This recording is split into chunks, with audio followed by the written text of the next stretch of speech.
l'étude. Je vous propose qu'on continue avec la discussion avec nos autres intervenantes qui peuvent nous rejoindre et comme ça, on prendra les questions par la suite. Ouais. Ça va Si vous fonctionner voulez, comme ça. on a des petits exemplaires du résumé de l'étude, donc on pourra les transmettre.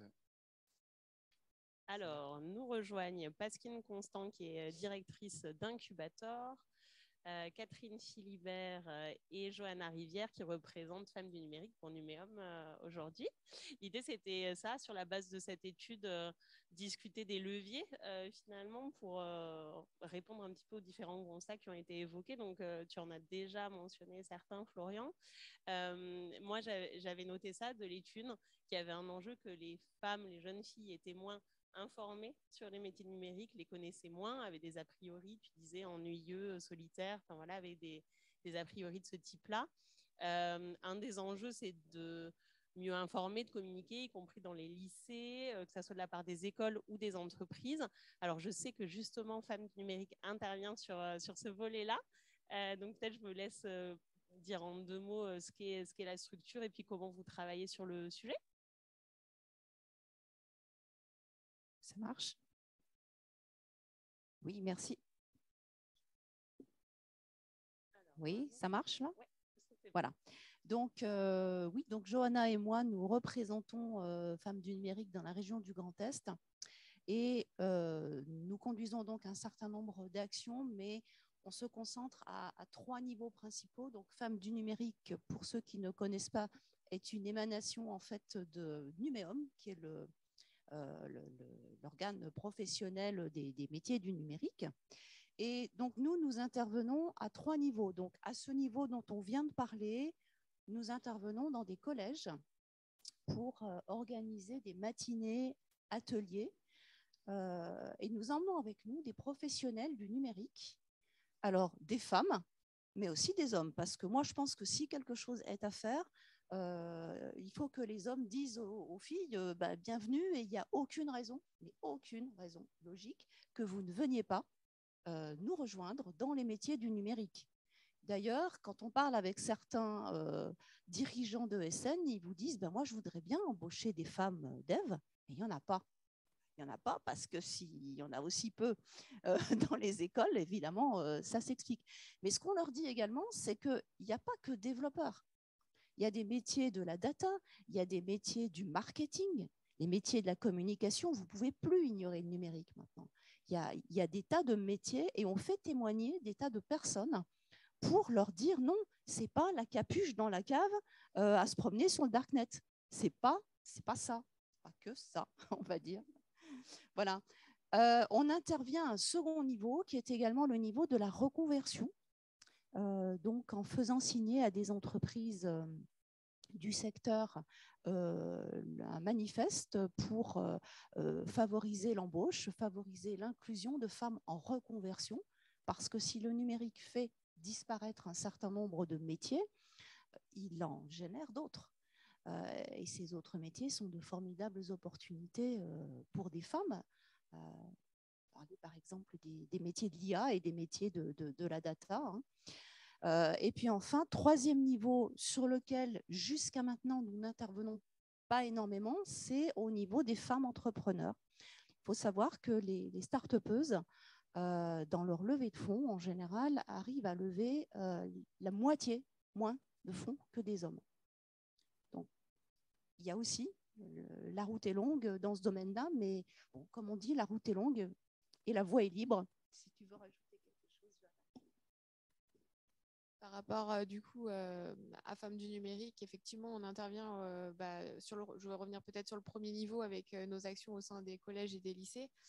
Outre des rôles modèles, comme le disait monsieur, qu'on fait intervenir pour témoigner de leur parcours et d'inspirer un peu ces jeunes filles et de casser ces stéréotypes, on va aussi faire des ateliers un petit peu plus ludiques pour aller expérimenter et aller toucher de plus près les compétences du numérique, comme vous allez pouvoir du coup le découvrir lors des ateliers qui vont suivre.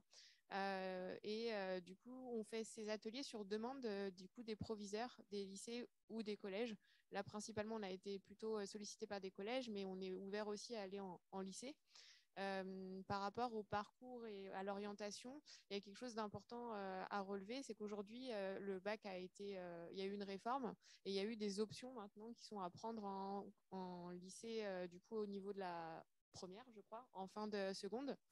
Et en réalité, il y a 2 options informatiques qui existent, mais il y a seulement 11% des élèves qui ont pris ces options-là sur les 2 dernières années. Et aujourd'hui, on a constaté quelque chose à notre niveau quand on intervient, c'est qu'en fait, déjà, peu de gens savent qu'il y a ces options. Et surtout, on est dans un non-sens, entre guillemets, de la création de ces options parce que, du coup, les écoles après-bac, dans les dossiers qui sont à constituer, ne valorisent pas ces options-là. Alors qu'en réalité, ils vont demander des compétences numériques à tous leurs élèves. Aujourd'hui, on reste sur les options principales de SVT, de physique, pour entrer dans ces écoles d'ingénieurs, de maths. Et pourquoi ne pas prendre en compte ces options, en fait? Moi, j'ai un peu de mal à comprendre. Et là, il y a des questions à se poser, je pense, entre mettre en adéquation, en fait, ces nouvelles compétences et ces nouvelles opportunités qu'on offre aux lycéens versus les opportunités qu'on leur offre après d'études. Parce que du coup, ils vont aller se caler dans le moule de ce qu'il faut pour rentrer dans ces écoles. Et donc, ils ne vont pas aller vers ces options-là. Voilà, je pourrais rajouter ça à ce niveau-là, en tout cas. Et puis après, sur la partie entrepreneur, peut-être que Pasquine peut peut-être rebondir et nous parler un petit peu de ce qu'elle fait, parce que je pense que là, sur ce 3e volet que nous, on n'a encore pas bien exploré, tu as un peu plus de matière. Magnifique transition, merci. Effectivement, on sait que l'écosystème de la création d'entreprises sur le volet numérique, ça peut aussi être un espace que les femmes peuvent investir pour créer leur start-up, leur entreprise. Pasquine, vous nous en dites un mot, la place des femmes dans cet écosystème? Alors, je rebondis déjà sur l'étude parce que ça me touche particulièrement parce que je trouve que c'est très réaliste, c'est très proche de la réalité. Ça me choque un petit peu parce que j'ai l'impression que ça n'a pas changé parce que c'est une problématique que j'avais déjà quand j'avais 16 ans. Donc, il y a 30 ans, quand même, où un prof de maths m'a dit je vais le griller, mais c'est pas grave, je pense qu'il n'est plus là. Ce prof de maths m'a dit vous n'êtes pas cartésienne, vous n'irez pas en première S, donc en première scientifique. Et je n'ai eu de cesse que de faire du digital, des maths, des sciences derrière. Et il m'a empêché d'y aller. J'avais 20 en physique et j'avais 6 en maths. Il m'a empêché d'y aller parce qu'il trouvait que je n'avais pas le bon état d'esprit et il a fait passer quasiment que des garçons en première S. Et c'était il y a 30 ans. Et ensuite, je suis allée à la fac, j'ai fait des maths parce que je voulais faire des maths. Mais c'était juste, je me dis, ça n'a pas changé. Et mes parents, donc on parle des parents, ils étaient un peu démunis face à une fille qui voulait faire des maths parce qu'ils se disaient, tiens, elle va aller faire HEC ou Sciences Po. Et en fait, je n'ai pas voulu. Donc, j'ai été un peu résistante et donc j'ai eu un parcours chaotique, des études un peu chaotiques, ce qu'on peut encore voir aujourd'hui parce qu'on est mal orienté au départ ou qu'on nous a mal conseillé au départ. Et donc, il faut vraiment, je dirais même, c'est plutôt que le collège et le lycée. C'est que même en primaire, il faut être capable de dire aux filles, vous pouvez, moi j'adorais les jeux vidéo, enfin, j'avais un truc qui s'appelait un Vectrex. Ça n'existe plus, j'adorais ça. Ma mère, elle me le cachait. Elle ne voulait pas que je fasse trop de jeux vidéo parce que ce n'était pas bien pour une fille, quoi. Elle préférait m'offrir des poupées et mon cousin m'avait offert un Vectrex qui était un mini-ordinateur, quoi. Donc, le truc, c'est que derrière, qu'est-ce qu'on fait quand on est une fille et qu'on veut faire autre chose? Moi, j'ai fait plein de choses. Je suis rentrée dans un journal, ensuite j'ai fait de la formation, ensuite j'ai fait plein de choses. Mais le digital, c'était maintenant, je suis dans le web et dans le digital. Je dirige un incubateur où je pousse des porteurs de projets. Et quasiment la moitié des porteurs de projets, donc des entrepreneurs aujourd'hui chez Incubator à Strasbourg, sont des femmes. Et moi, j'adore, mais elles ont toutes les problématiques que tu as relevées tout à l'heure, elles les ont. La confiance, donc le manque de confiance, le fait qu'elles doivent vraiment jongler avec leur vie personnelle. Donc, on a eu 2 femmes enceintes sur 1 an et demi. Donc, comment est-ce qu'on gère un entrepreneur qui est une femme et qui est enceinte et qui est en train de monter sa boîte, etc. On a plein de problématiques qui sont des problématiques essentielles. La confiance, c'est essentiel. le fait de dire oh, je ne suis pas à ma place, je n'ai pas confiance, donc elles veulent en faire beaucoup plus que les hommes, mais résultat, elles se mettent des barrières toutes seules parce qu'elles veulent en faire beaucoup plus et beaucoup trop. Non, on veut faire démarrer par mettre le premier pied sur je suis un entrepreneur femme et je suis juste un entrepreneur. Et donc, la levée de fonds, c'est aussi lié à ça. Vous en avez parlé avant. Elles veulent tellement arriver là-haut tout de suite qu'elles ne comprennent pas que nous, on leur demande juste de faire le premier pas pour derrière aller chercher des fonds, pour derrière aller plus loin. Et donc, on a plein d'enjeux qui viennent de l'école et qui viennent du collège, du lycée, même de la primaire, du collège, du lycée, qui disent « Ok, vous devez avoir confiance, vous pouvez vous lancer. Il y a tout un écosystème qui est là pour vous soutenir. » Et là, moi, je suis hyper contente de cette matinée où il y a plein de femmes dans le public. J'ai jamais ça hein, quand je fais une intervention, même sur les femmes dans le digital. J'ai jamais des profils comme ça. Il faut oser, quoi. Osez, vous allez être soutenu, vous tournez vers nous, vers tout le monde. Il faut oser. Bon, l'école de la deuxième chance, je sais qu'il y a plein, j'ai entendu qu'il y avait des filles de l'école de la deuxième chance. Il y a plein d'opportunités. Epitech, il y a plein d'opportunités. Osez y aller, quoi. Parce que derrière, on peut vous aider. Et il y a plein de fonds, justement pour la levée de fonds. Il y a plein de fonds, il y a plein de leviers pour avoir de l'argent, pour pouvoir réussir à avancer en tant que femme. On est vraiment accompagné, entouré. Et quand il y a une femme, on se dit wow, il y a une femme entrepreneur, on est vachement mis en avant. Partout, dans tout l'écosystème, vous allez être vraiment mis en avant.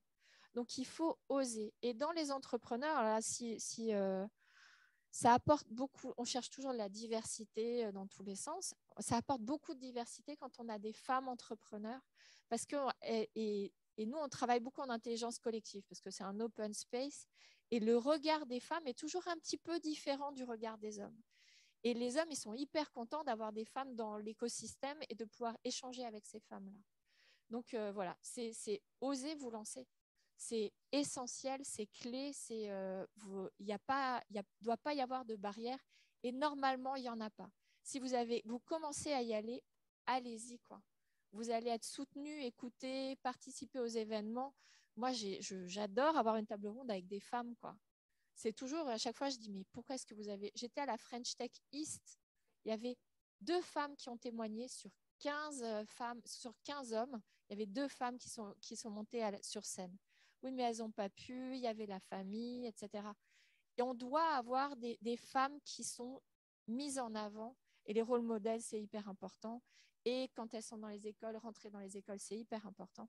On doit vraiment réussir à les mettre en avant et à vous aider et à vous soutenir dans cette démarche-là. Vous ne devez pas être tout seul. Moi, ça a été chaotique, hein, mon parcours. Hein. Il a vraiment été chaotique, mais on doit pouvoir vous aider. Et on est là pour vous accompagner, tous là. Hein. Et c'est vrai qu'il y a le sujet des rôles modèles, il y a le sujet de mieux connaître les métiers, que les parents, que les personnes qui agissent dans l'insertion et l'orientation perçoivent mieux ces métiers qui sont pas forcément très appréhensibles. Est-ce que, Florian, tu voulais nous dire un mot des actions que vous, en tant qu'école, vous mettez en place justement pour promouvoir les métiers Oui, en fait, c'est un effort complémentaire et qui est presque similaire à ce qui est proposé ailleurs. C'est-à-dire qu'on intervient sur les 3 piliers dont j'ai parlé tout à l'heure, sur la question de l'orientation. Donc, on a ce qu'on appelle des coding clubs. C'est nos étudiants qui vont eux-mêmes animer des ateliers dans des collèges, lycées pour faire découvrir le code au travers de projets qui sont concrets, qui sont, j'espère, assez fun et qui correspondent aussi à ce qu'ils ont envie de faire à cet âge-là. On a une association étudiante qui s'appelle Emma aussi et son objet social est centré sur ça, sur la question de la diversité, donc de genre notamment. Et c'était comme ça qu'elle s'est construite, cette association-là, et puis qui s'est ouverte à la diversité culturelle, à toutes sortes de diversités. Et eux interviennent beaucoup plus jeunes dans l'élémentaire et le collège, au travers de petits jeux de logique en ligne, etc., pour toujours faire découvrir les métiers, etc. L'intention, c'est de déconstruire dès le plus jeune âge, justement, ces stéréotypes. Après, je ne vous cache pas qu'on a plusieurs milliers de bénévoles à l'échelle d'Epitech, d'étudiants. Notre difficulté, c'est maintenant de trouver des terrains, c'est-à-dire d'ouvrir et de passer la porte de l'enseignement, enfin, de l'éducation nationale et d'aller au contact des jeunes. Donc, On y arrive dans un lien de confiance avec certains établissements. Parfois, c'est un lien direct avec un professeur, etc. Et puis, des fois, on fonctionne d'une manière un peu plus alternative en disant on va ouvrir le mercredi après-midi, on va ouvrir le samedi après-midi et ils vont venir chez nous. Et on va s'adresser directement aux parents pour ça. Et voilà, donc je pense qu'il y a un vrai sujet de travail et de collaboration avec l'éducation nationale sur cette question de la découverte. Ensuite, on travaille sur le deuxième pilier, c'est à l'interne de l'école. Donc, en collaboration avec Emma notamment, mais on travaille à faire en sorte que nos lieux, que nos équipes soient formées et sensibilisées, équipes pédagogiques et d'admission, à faire en sorte que nos étudiants soient formés. Dans Emma, il y a une grosse majorité de garçons, donc c'est naturel au vu des effectifs de l'école, mais en tout cas, c'est un engagement qui n'est pas uniquement porté par les étudiants de l'Épithèque, c'est un engagement qui est vraiment porté de façon mixte à l'école. Et donc, avec eux, on travaille à faire en sorte de réadapter nos locaux, notre communication, à mettre en valeur les rôles modèles, à faire en sorte qu'on soit formé à lutter contre le harcèlement quand il y en a, etc. Et le troisième pilier, c'est on essaye, et là aussi, je parlais d'éducation nationale, là aussi, je parlais de nous, évidemment, nous aussi, on a des gros efforts à faire, mais il y a aussi le monde de l'entreprise qui, certes, nous demande en permanence d'avoir des profils femmes qu'on leur oriente, mais qui, une fois en poste, leur propose moins à l'embauche, leur propose des postes hiérarchiquement. Je fais une généralité là, il ne faudrait pas, mais en tout cas, c'est des choses qu'on remarque avec certaines de nos étudiantes, c'est qu'à profil comparable et à compétences égales, elles ont moins au salaire d'entrée, elles ont un poste qui est hiérarchiquement inférieur à ce qu'elles pourraient prétendre.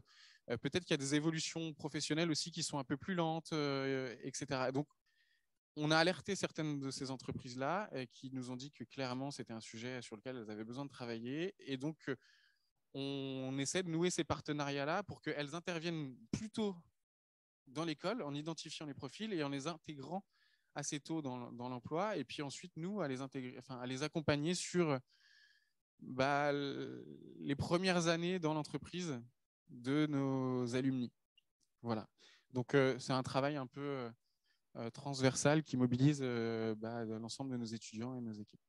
Sur l'engagement justement des entreprises, il y a un sujet d'outiller finalement l'entreprise aussi sur les modalités de recrutement, par exemple. Je ne sais pas si vous vouliez en dire un mot. Là, comme ça, oui. Du coup, on a déjà, nous, de la chance au sein de Numéum, de l'écosystème du numérique, d'avoir des entreprises assez engagées.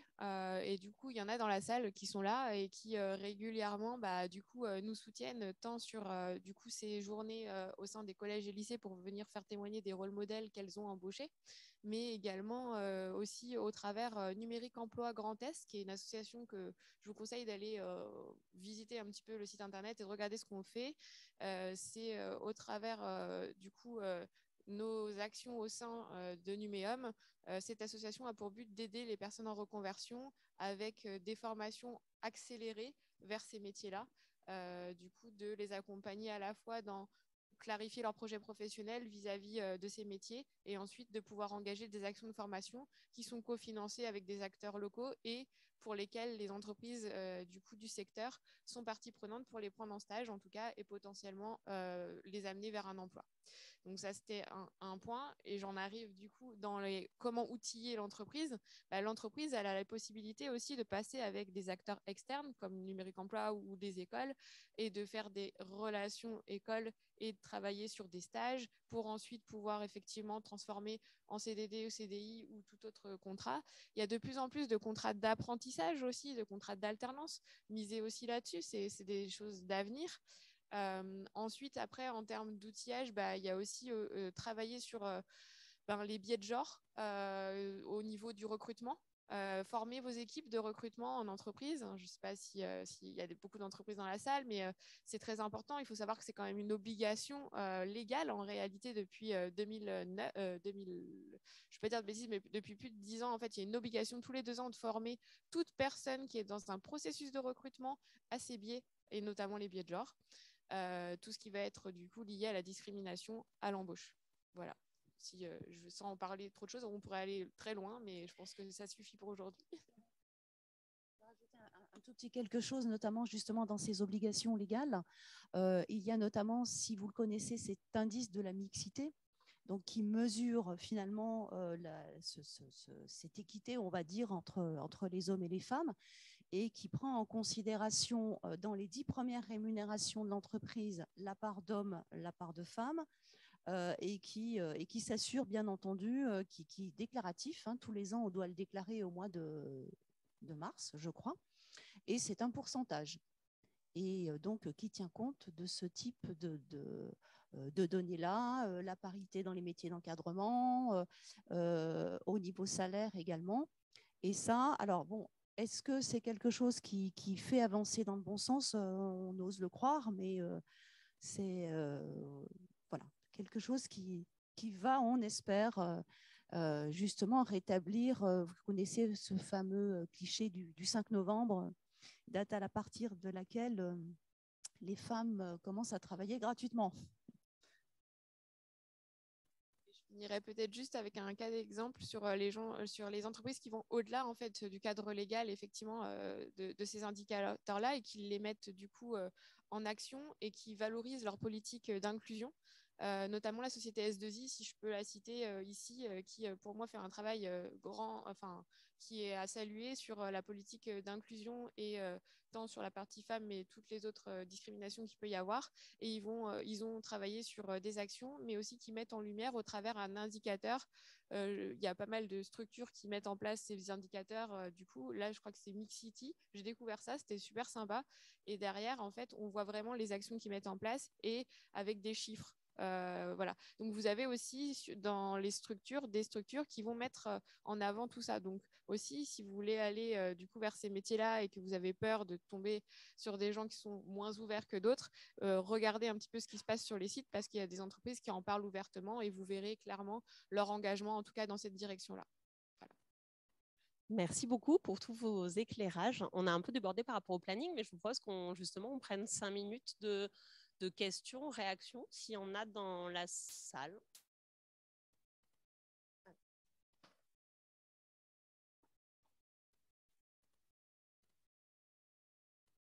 Merci, chouette, je suis la première, j'avais peur qu'on n'ait pas assez de temps. C'était juste 2 petites remarques. Je suis Bella Lotto-Ifler de la Maison de l'informatique plus responsable Paris et Sud-Est. Voilà, bonjour Strasbourg. Je suis ravie d'être là. Et je voulais juste rebondir donc, par rapport à Epitech sur 2 éléments. Le premier, c'est féliciter Epitech, en fait, parce que j'ai la chance d'animer un cours pour Epitech 5e année sur le numérique responsable. Donc ça, c'est à saluer, d'autant qu'on est dans la semaine européenne du numérique responsable. Et donc ça, c'est génial, parce que de toute façon, il y aura une obligation bientôt, mais enfin, ça, c'est fait. Donc ça, c'est très bien. Je voulais juste confirmer, donc 2e élément, je voulais confirmer que j'avais effectivement, en général, sur 30 étudiants, j'en ai 2,5 ou 3, j'ai 3 femmes. 3 filles, 3 jeunes filles. Et en général, je voulais aussi rebondir sur ce qu'a dit la dame au centre, je ne sais plus quel est son nom, sur la nuance et sur la finesse, c'est-à-dire que sur la couleur que peut amener aussi, outre le fait que moi je ne fais aucune différence entre un homme et une femme, mais simplement en termes de finesse, de couleur et de nuance qu'on peut apporter. Et en général, ces 2 personnes et demie ou 3, effectivement, apportent énormément. Il y a une valeur ajoutée importante dans un groupe également. Donc ça, on ne devrait pas avoir à le dire, mais bon, tant qu'à faire, profitons-en. Donc c'est doublement intéressant. Puis je voulais juste aussi, une dernière chose, dire qu'il y a une initiative extrêmement intéressante, j'imagine que vous avez peut-être la même dans votre région, qui est une boîte qui s'appelle les Décodeuses à Paris, vous devez connaître, et qui est effectivement une entreprise, enfin en tout cas un centre de formation, qui vise à former des femmes sur le code au sens assez large, et qui, notamment dans le cadre de l'insertion aussi, et qui s'adresse à des milieux différents, voilà, et très diversifiés. Donc voilà, en tout cas, merci beaucoup pour ces informations-là. Merci. Est-ce qu'il y a des questions ou d'autres remarques ou des acteurs qui voudraient parler d'actions qui mettent en œuvre sur le sujet?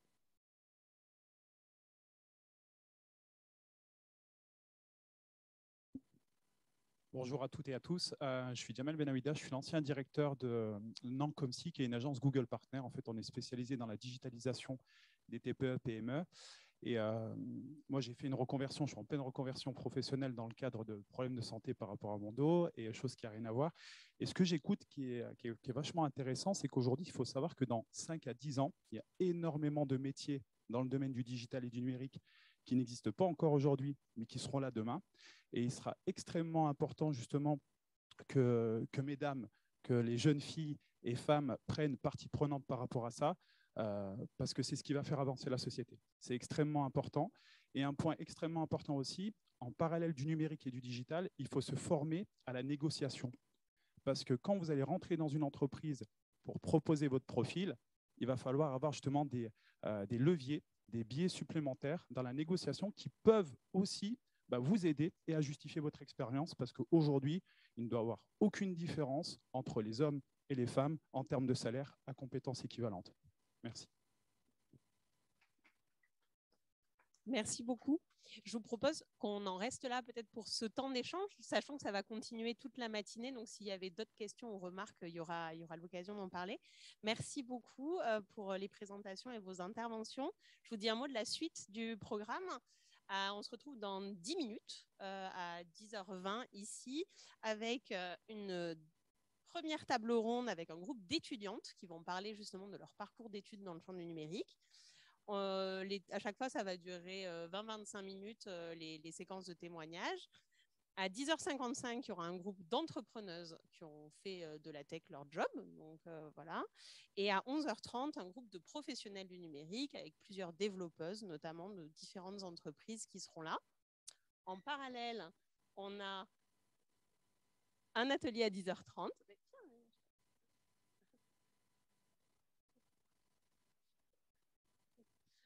Bonjour à tous, Charline Fabius de l'Eurométropole de Strasbourg. Donc, on co-organise avec Yann, la Maison de l'Emploi, la matinée du jour. Donc, elle vous a dit ce qui allait se passer au rez-de-chaussée. Donc, il y aura des témoignages et en parallèle de ça, il y aura un atelier organisé par Graines de Tech, un atelier initiation robotique. Et ah, c'est création de jeux vidéo finalement. Ok, c'est moi qui suis. Ok. 10h30, ouais, du coup, c'est 10h30 jeux vidéo. Et un autre à 10h30 sur l'initiation codage. Du coup, il n'y a plus la robotique pour ça. Voilà. Donc... Les personnes qui s'étaient déjà inscrites, donc évidemment, vous comptez. Les personnes qui n'étaient pas inscrites sur les ateliers, vous pouvez aussi vous présenter en haut. Donc, quand vous montez les escaliers, à droite, initiation codage, et à gauche, sur la création de jeux vidéo. Et en attendant, vous pouvez encore aller boire un petit café avant qu'on commence les témoignages. Merci beaucoup.